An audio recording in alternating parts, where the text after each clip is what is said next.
رسول اللہ صلی اللہ علیہ وسلم نے فرمایا جمعہ کے دن اور جمعے کی رات کو کثرت سے مجھ پر درود پڑا کرو، بس جو آدمی مجھ پر ایک دفعہ درود بھیجے گا اللہ اس پر 10 رحمتیں نازل کرے گا۔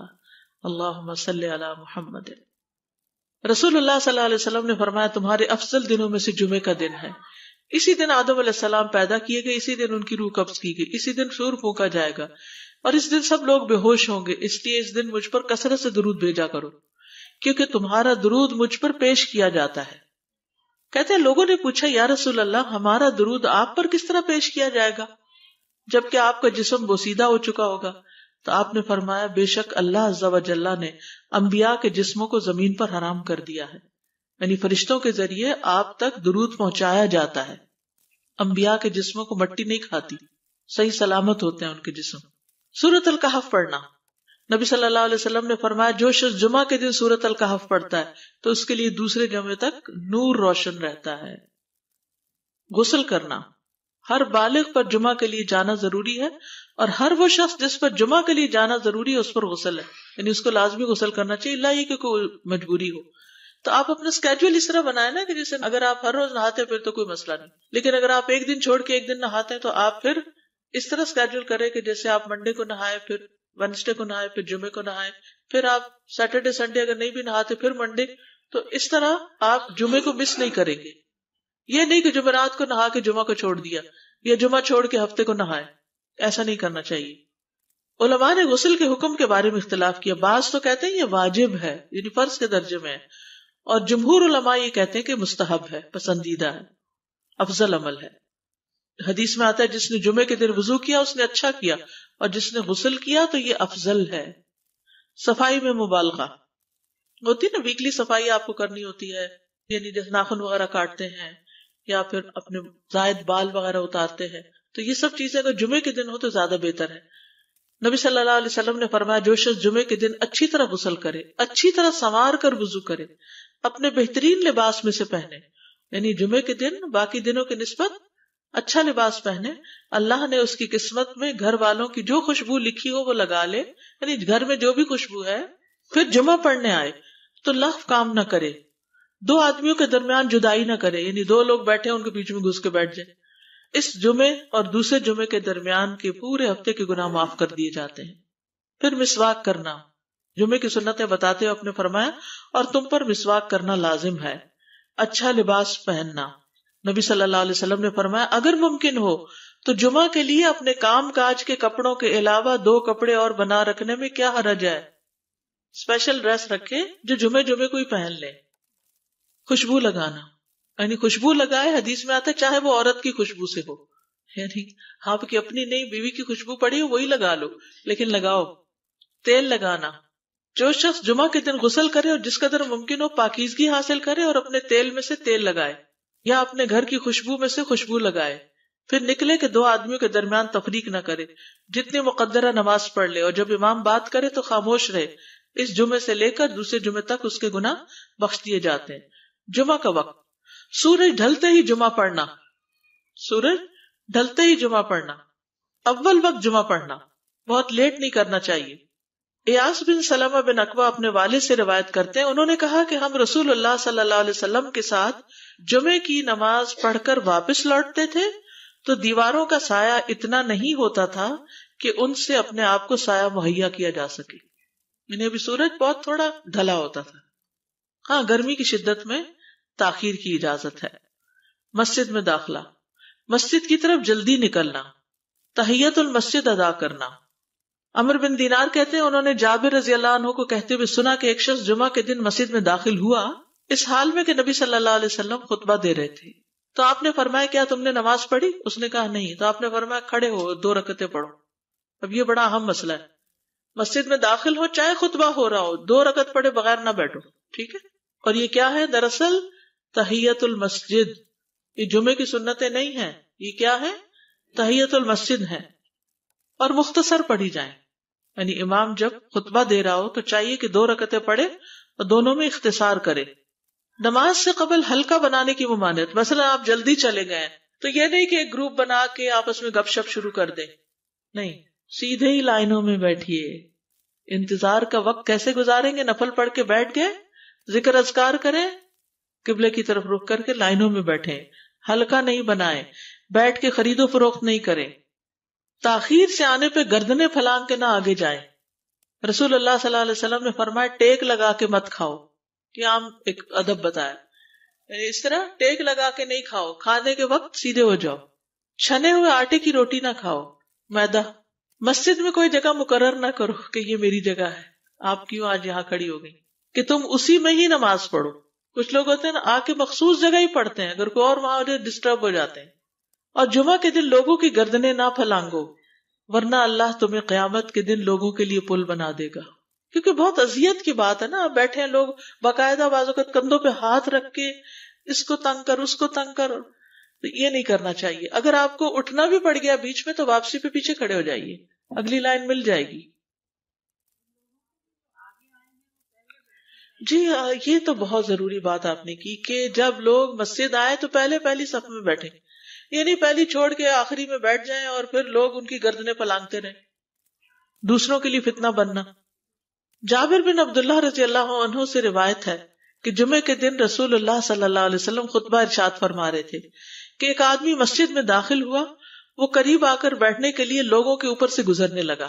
رسول اللہ صلی اللہ علیہ وسلم نے فرمایا بیٹھ جاؤ، تحقیق تم نے لوگوں کو تکلیف پہنچائی اور دیر سے آئے۔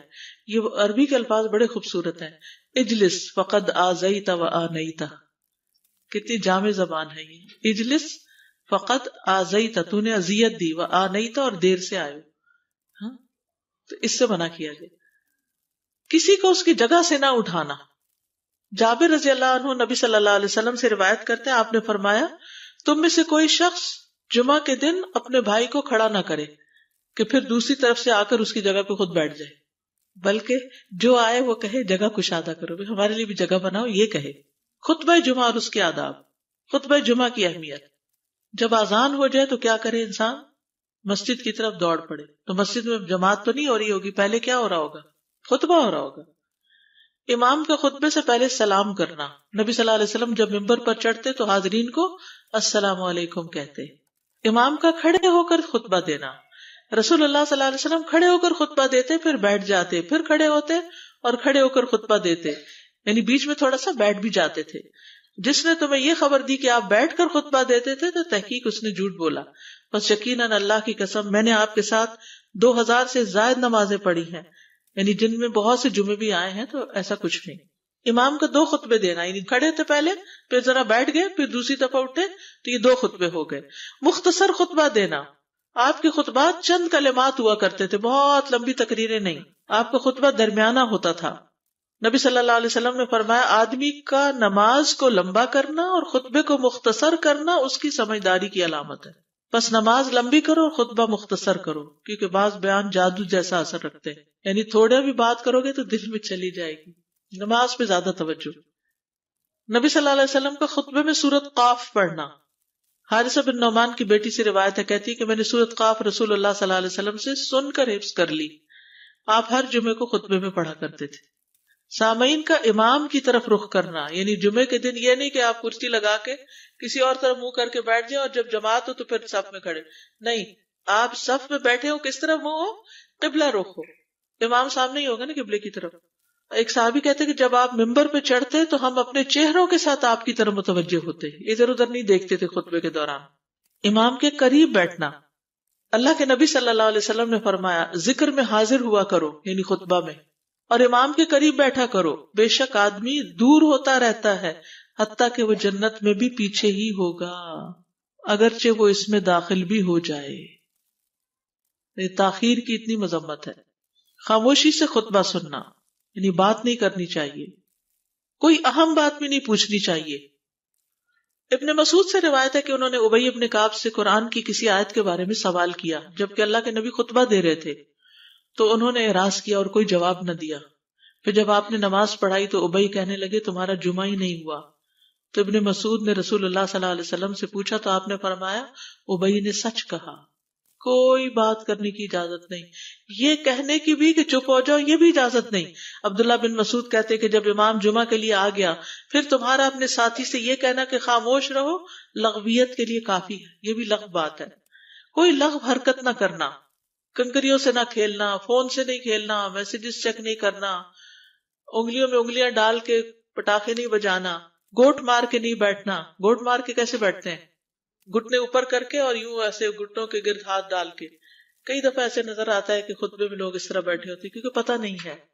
یعنی آپ چوکڑی مار سکتے ہیں. آپ سب سے افضل پوزیشن تو یہ ہے کہ جیسے نماز کے اتحیات میں ہم بیٹھتے ہیں، لیکن کچھ لوگ اس طرح بیٹھ نہیں سکتے، چلے کرسی میں بیٹھ جائیں. اگر کرسی نہیں ہے، نیچے بیٹھے ہیں تو چوکڑی مار کے بیٹھ جائیں، مگر ٹانگیں اس طرح پیٹ کے ساتھ لگا کے گھٹنوں پہ ہاتھ کو بل دے کے اس طرح نہیں بیٹھے.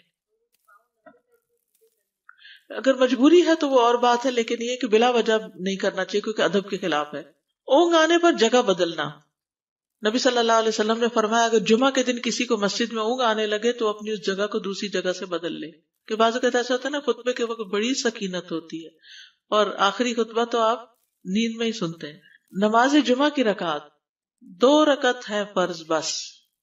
جمعہ کی نماز 2 رکعتیں ہیں اور ان دونوں میں قرات ہوتی ہے. نبی صلی اللہ علیہ وسلم جمعے میں سبح اسم ربک الاعلی اور هل اتاک حدیث الغاشیہ پڑھتے. کبھی جمعہ اور عید کٹھے ہو جاتے تب بھی دونوں نمازوں میں یہی سورت پڑھتے تھے. ٹھیک ہے. اسی طرح صبح کی نماز میں جمعے کے دن الف لام میم التنزیل اور هل اتی علی الانسان کی قرات کرتے اور نماز جمعہ میں سورۃ الجمعہ اور منافقین کی تلاوت کرتے. یعنی یہ بھی ملتا ہے. فرض کے بعد 2 رکعت پڑھنا. عبداللہ بن عمر سے روایت ہے انہوں نے رسول اللہ صلی اللہ علیہ وسلم کی نفل نماز کو بیان کیا اور کہا کہ آپ جمعے کے بعد کوئی نفل نماز نہیں پڑھتے تھے حتیٰ کہ واپس تشریف لے جاتے پھر اپنے گھر میں 2 رکعت پڑھتے تھے. اب جو لوگ گھر نہیں جاتے تو پھر وہیں پر وہ پڑھ لیتے ہیں، ورنہ آپ صلی اللہ علیہ وسلم اپنی سنتیں وغیرہ گھر میں پڑھتے تھے. اور اسی طرح 4 بھی پڑھی جا سکتی، 2 بھی ہیں 4 بھی ہیں. آپ صلی اللہ علیہ وسلم نے فرمایا جب تم میں سے کوئی جمعہ پڑھ چکے تو اس کے بعد 4 رکعتیں پڑھے. یہ آپ کا حکم ہے. تو جب آپ کا 2 چیزیں ہوتی ہیں سمجھنے کے لیے، ایک آپ کا فعل ہوتا ہے اور ایک آپ کا حکم ہوتا ہے. تو ہمارے لیے کیا ہے جو آپ کا حکم ہو. جمعے کے بعد کوئی اور نماز پڑھنے سے پہلے گفتگو کرنا، یعنی سنت پڑھنے سے پہلے گفتگو کرنا. اسما بن مالک سے مرفوعاً روایت ہے کہ جب تم میں سے کوئی آدمی جمعہ کی نماز پڑھے تو اس کے بعد اس وقت تک کوئی نماز ادا نہ کرے جب تک کسی سے کلام نہ کرے یا اس جگہ سے نکل نہ جائے. پہلے منع تھا، اب کوئی نہ کوئی بات کر لینی چاہیے. نہیں سمجھ آئی؟ یعنی جمعہ پڑھ لیا آپ نے اور پھر کسی سے آپ سلام دعا کر لیں، اس کے بعد سنت پڑھیں یا نفل جو بھی. ٹھیک ہے. اور گھر جانا ہے تو گھر جا کے پڑھیں، اور اگر گھر نہیں جانا کام پہ جانا ہے تو ادھر ہی پڑھ کے چلے جائیں. کتنا پیارا ہے ہمارا دین کہ اتنا لمبا بھی چپ کا روزہ نہیں رکھوایا. بالکل. عاصم سے روایت ہے، وہ ابو قلابہ سے نقل کرتے ہیں میں نے ان کے ساتھ جمعہ کی نماز پڑھی. جب میں نے اپنی نماز پوری کر لی انہوں نے میرے ہاتھ کو پکڑا اور میری جگہ پر کھڑے ہوئے اور مجھے اپنی جگہ پہ کھڑا کیا. وہ جو ہم چینج کرتے ہیں نا جگہ، وہ اس کی بات ہو رہی ہے. یعنی جمعے کے بعد کوئی اور نماز پڑھنے سے پہلے بات بھی کر لینا، جگہ بھی تبدیل کرنا. لیکن اگر کچھ لوگ پہلے سے ہی آپ کی سنتیں شروع کر چکے اور کوئی چینج کرنے والا نہیں تو پھر پڑھ لیجئے. یعنی یہ مستحب اعمال ہے، ان میں ایسا نہیں کہ کوئی گناہ لازم ہو جائے گا، لیکن افضل یہ ہے، افضل سے اجر زیادہ ہو جاتا ہے. جمعہ کے دیگر احکام. 1 رکعت پانے پر بھی جمعہ ادا ہو جاتا ہے.